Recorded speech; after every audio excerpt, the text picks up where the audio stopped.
कुरुंदवाड शहरातील महाराणा प्रताप चौक परिसरातील काही हॉटेलमध्ये सार्वजनिक शौचालयाच्या नळातील पाणी पाईपलाईनद्वारे वापरल्याचा धक्कादायक प्रकार उघडकीस आला आहे। नगरपालिकेच्या आरोग्य विभागाने तातडीने या हॉटेल मालकांना नोटीस बजावून पुढील कारवाईसाठी अन्न व औषध प्रशासनाकडे पत्र पाठवले आहे। कुरुंदवाड शहरातील महाराणा प्रताप चौकातील असलेल्या हॉटेलमध्ये रात्रीच्या वेळी उद्यानातील सार्वजनिक शौचालयाच्या नळाला पाईप जोडून पाणी घेतले जात होते। ग्राहकांचे आरोग्य धोक्यात असणाऱ्या या प्रकारामुळे पुरोगामी संघर्ष समितीच्या पदाधिकाऱ्यांनी मंगळवारी रात्री चित्रीकरण करून नगर परिषद मुख्याधिकारी यांची भेट घेत संबंधित हॉटेल सील करून दोषींवर फौजदारी गुन्हा दाखल करण्याची मागणी केली आहे।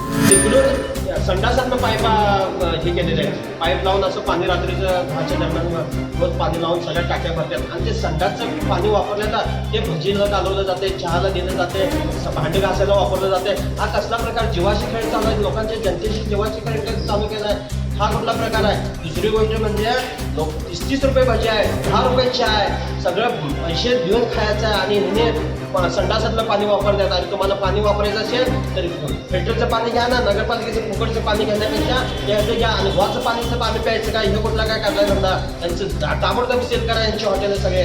आणि ह्या आरोग्य विभागानं पण तिकडे लक्ष दिलं नाही। आम्ही लक्ष द्यायला, आम्ही पगार खायत नाही, शासनाचा कर्मचारी नेमलेला आहे, ते कर्मचाऱ्यांचं काम आहे तिथे जायचं, प्रत्येक जागी जाऊन बघायचं आहे, ते बागेत जाऊन काय चाललंय काय नाही। बागेत असं बाटल्या पडलेल्या आणि संडास तर असं घाणीनं भरलेला आणि त्यातनं पाईप जोडलेलं आहे। किती दुर्दैवाची गोष्ट आहे। असा प्रकार होणं नाही। असा जर प्रकार केला तर आम्ही भविष्यात ग बसणार नाही। शहरातील या गंभीर प्रकारामुळे आरोग्य विभागाच्या कारभारावर प्रश्नचिन्ह निर्माण झाले आहे।